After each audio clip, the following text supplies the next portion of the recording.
जो मजिस्ट्रेट हैं उनने शहबाज गिल साहब का जिस्मानी रिमांड देने के बजाय उनको जुडिशल कर दिया।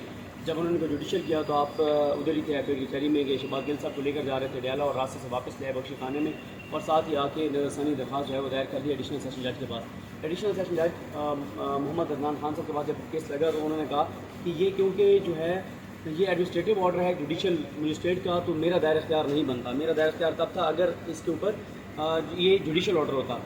तो यहाँ पर हुकूमत आई, उन्होंने कहा कि उनका दायर इख्तियार बनता था, ये जुडिशल ऑर्डर ही था। तो इस एक नुक्ते को पहले अदालत आज इस पर फैसला सुनाएगी कि आया ये जुडिशल ऑर्डर था या ये एडमिनिस्ट्रेटिव ऑर्डर था, और अगर ये एडमिनिस्ट्रेटिव ऑर्डर था तो फिर ज़ाहिर है जुडिशल मजिस्ट्रेट का फिर भी उनका इस पर क्या इनका ख्याल है कि उसका दायर इख्तियार बनता था या नहीं बनता था।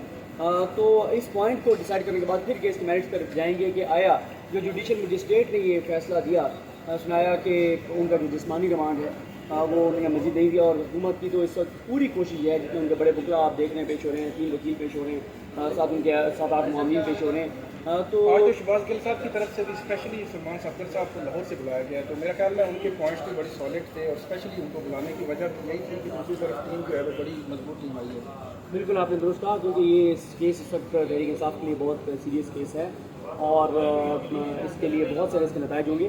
तो एक तो ये हो गया। दूसरा जो मैं समझता हूँ कि एक और जो मामला था ना जिस पर बड़ा उन्होंने अच्छे दलाइल दिए शिव शाहीन साहब ने, वो था क्रैशमेंट वाला कि FIR को कलम करार दिया जाए। एक तो दायर उन्होंने प्रोसेस को चैलेंज किया कि जिस प्रोसेस से FIR काटी गई, जो कानूनी रिक्वायरमेंट थी वो पूरी नहीं हुई। लेकिन उससे भी तगड़ा पॉइंट ये था कि हुकूमत ये कहती है कि जनाब फ़ौज की बड़ी तज़हीक हुई है, फ़ौज में बगावत कराने की कोशिश की गई है। तो वो कहते हैं कि जिस तरह से ईमान वज़ारी के खिलाफ जब मामला था तो फ़ौज फिर मुद्दई बनी, फ़ौज के इदारा मुद्दई बना। तो यहाँ पर भी अगर फ़ौज का मसला था तो वो मुद्दई बनते। तो ये भी इंपॉर्टेंट है, इसमें नेक्स्ट वीक में जो है वो समाप्त जो है वो नेक्स्ट वीक में होगी।